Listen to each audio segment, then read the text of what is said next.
আসসালামু আলাইকুম। ফাজাইল আমলের অনলাইন তালিম থেকে বলা হচ্ছে, তালিম শুরু করা হচ্ছে। হেকাতে সাহাবা থেকে বলা হচ্ছে 11 অধ্যায়, বাচ্চাদের দ্বীনি জজবা। নবীন ও অল্প বয়স্ক বাচ্চাদের মধ্যে যে দ্বীনি প্রেরণা ছিল, তাহা মূলত অভিভাবকদের প্রতিপালনের ফল ছিল।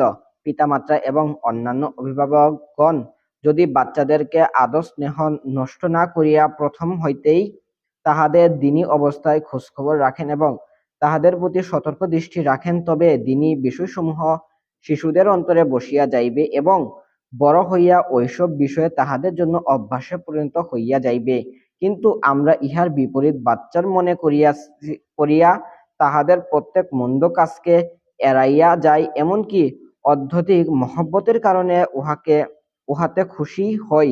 আর দিনের ব্যাপারে যত ত্রুটি বিচ্যুতি দেখি, নিজের মনকে এই বলিয়া সান্ত্বনা দেয় যে বড় হইলে সব ঠিক হইয়া যাইবে। অথচ যে বীজ শুরুতে বপন করা হইয়াছে, বড় হইয়া উহা আরো পরিপক্ব হইয়া যায়। আপনি ছোলার বীজ বপন করিয়া উহাতে হইতে গম উৎপন্ন করিতে চাহেন, তাহা অসম্ভব। আপনি যদি চান যে বাচ্চাদের মধ্যে ভালো অভ্যাস ও চরিত্র সৃষ্টি হোক, দিনের প্রতি যত্নবান হোক এবং দিনদার হোক, তবে বাচ্চা বয়সে তাহাদিকে দিনের প্রতি যত্নবান হওয়ার অভ্যাস করিতে হইবে। সাহাবায়ে একরাম রাদিয়াল্লাহু তাআলা আনহু এর শৈশবকাল হইতেই নিজ সন্তানদের প্রতি সতর্ক দৃষ্টি রাখিতেন এবং দ্বীনি কাজে অভ্যাস করাইতেন। হযরত উমর রাদিয়াল্লাহু তাআলা আনহু এর খেলাফত কালে এক ব্যক্তিকে গ্রেফতার করিয়া আনা হইল। সে রমজান মাসে মদ পান করিয়াছিলেন এবং রোজা রাখিয়া ছিল না। হযরত উমর রাদিয়াল্লাহু তাআলা আনহু বলিলেন, তোর ধ্বংস হোক, আমাদের তো বাচ্চারাও রোজা রাখে। ফায়দা অর্থাৎ, তুই এত বড় হইয়াও রোজা রাখিস না। অতঃপর তাহাকে শরাব পান করার শাস্তি স্বরূপ 80 চাবুক মারিলেন এবং মদিনা হইতে বাহির হইয়া যাওয়ার নির্দেশ দিয়া সিরিয়ার দিকে পাঠাইয়া দিলেন।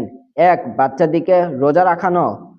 রুয়াইবিয়ে বিনতে মুআবিস রাদিয়াল্লাহু তাআলা আনহু, যাহার ঘটনা প্রথম অধ্যায়ের শেষ দিকে বর্ণিত হইয়াছে, তিনি বলেন, একবার হুজুর সাল্লাল্লাহু আলাইহি ওয়াসাল্লাম ঘোষণা করাইলেন যে আজ শুরার দিন সবাই যেন রোজা রাখে। ইহার পর হইতে আমরা সর্বদা উক্ত তারিখে রোজা রাখিতাম এবং নিজ বাচ্চাদেরকেও রোজা রাখাইতাম।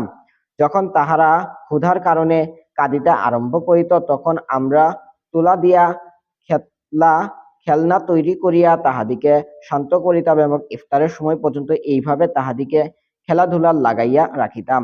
ফায়দা, কোন কোন হাদিসে ইহাও আসিয়াছে যে মায়েরা দুধপানকারী শিশুদেরকে দুধ পান করাইতেন না, যদিও তখনকার মানুষ অত্যন্ত শক্তিশালী ছিল আর বর্তমান যুগে মানুষ অতি দুর্বল। সে যুগের মানুষও তাহাদের বাচ্চাদের পক্ষে সম্ভবপর ছিল। কিন্তু লক্ষণীয় বিষয় এই যে যতটুকু করার সামর্থ্য রহিয়াছে ততটুকুই বা কোথায় করা হইতেছে, সামর্থ্যের প্রতি অবশ্যই লক্ষ্য রাখিতে হইবে।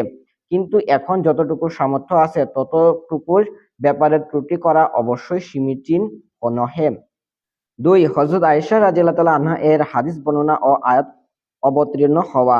হযরত আয়েশা রাদিয়াল্লাহু তাআলা আনহা 6 বছর বয়সে হুজুর সাল্লাল্লাহু আলাইহি সাল্লামের বিবাহ বন্ধনে আসেন। মক্কার মুকাররমায় বিবাহ হয় এবং 9 বছর বয়সে মদিনার তাইবায় স্বামী গৃহে গমন করেন।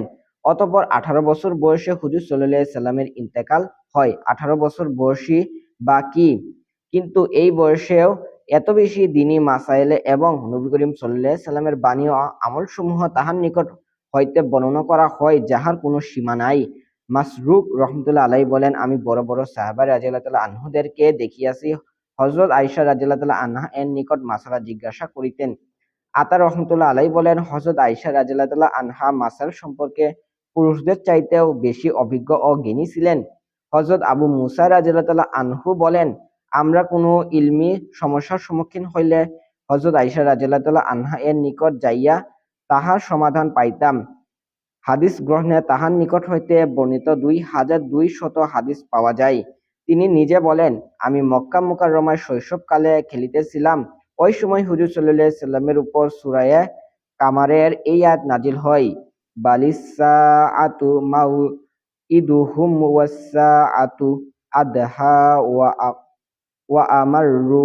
হযরত আয়েশা রাদিয়াল্লাহু তাআলা আনহা 8 বছর বয়স পর্যন্ত মক্কায় থাকিয়াছেন। এত অল্প বয়সে ওই আয়াত নাজিল হওয়ার বিষয় জানা, তারপর আবার মুখস্থ রাখা, দিনের সহিত বিশেষ সম্পর্ক থাকার দরুনই সম্ভব হইতে পারে। 9 8 বছর বয়সী বা কতটুকু?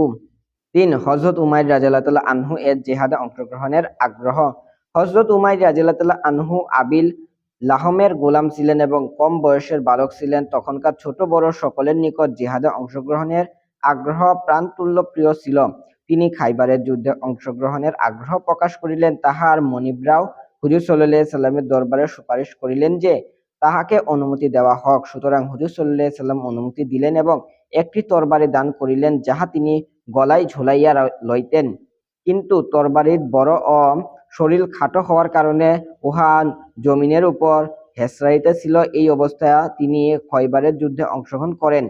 যেহেতু ছোট ছিলেন এবং গোলামও ছিলেন, এই কারণে গনিমতের পুরা অংশ তো পান নাই, তবে দান সংরূপ কিছু সামান পাইয়াছেন। ফায়দা, তাহাদের উহারও জানা ছিল যে গনিমতের মধ্যে আমাদের জন্য পুরা অংশ নাই। এতদা সত্ত্বেও এই পরিমাণ আগ্রহ ছিল যে অন্যের মাধ্যমে সুপারিশ করাইতেন। দিনী প্রেরণা এবং আল্লাহ ও তাহার সত্য রাসূল সাল্লাল্লাহু আলাইহি সাল্লামের ওয়াদার উপর পূর্ণ আস্থা ও বিশ্বাস ছাড়া ইহা আর কি কারণ হইতে পারে? 4 হযরত উমাইর রাদিয়াল্লাহু আনহু এর বদরের যুদ্ধে আত্মগোপন। হযরত উমাইর ইবনে আবিদ ওয়াক্কাস রাদিয়াল্লাহু আনহু একজন অল্পবয়স্ক সাহাবী ছিলেন। শুরুতেই মুসলমান হইয়া গিয়াছিলেন। প্রসিদ্ধ সাহাবী সাদ ইবনে আবি ওয়াক্কাস রাদিয়াল্লাহু আনহু এর ভাই ছিলেন।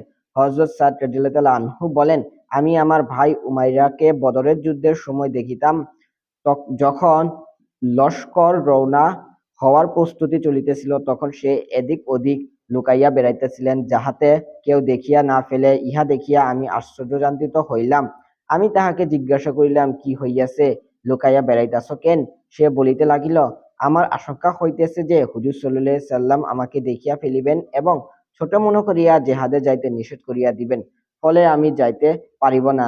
আমার আকাঙ্ক্ষা যে আমি অবশ্যই যুদ্ধে শরীক হইব। হয়তো আল্লাহ তাআলা আমাকেও কোনো প্রকার শাহাদাতের সুযোগ দান করিবেন। অবশেষে যখন হুজুর সাল্লাল্লাহু আলাইহি সাল্লামের সম্মুখে দৈন্যদল উপস্থিত হইল, তখন যে বিষয়ে আশঙ্কা ছিল উহাই দেখা দিল। হুজুর সাল্লাল্লাহু আলাইহি সাল্লাম তাহাকে অল্প বয়স্ক হওয়ার কারণে নিষেধ করিয়া দিলেন, কিন্তু প্রবল আগ্রহের কারণে সহ্য করিতে পারিলেন না, কাঁদিতে লাগিলেন। হুজুর সাল্লাল্লাহু আলাইহি সাল্লাম তাহার আগ্রহ ও ক্রন্দনের কথা জানিতে পারিয়া অনুমতি দিয়া দিলেন। যুদ্ধে শরীক হইতেন এবং দ্বিতীয় আকাঙ্ক্ষাও পূর্ণ হইল। ওই যুদ্ধেই শহীদ হইলেন। তাহার ভাই সাদ রাদিয়াল্লাহু আনহু বলেন, তাহার ছোট হওয়া এবং তরবারি বড় হওয়ার কারণে আমি উহার ফিতায় বারবার গিয়া লাগাইয়া দিতাম, যাহাতে তরবারি উঁচা হইয়া যায়।